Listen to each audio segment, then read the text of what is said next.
Yes, alright, and welcome back to our third and final set.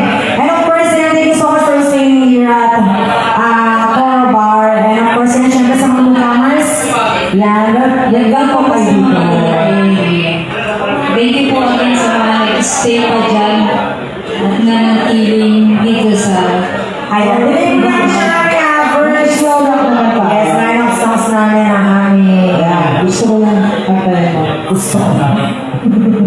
Ayan, syempre marami tayong jobbers na magaganda. Yung sama natin.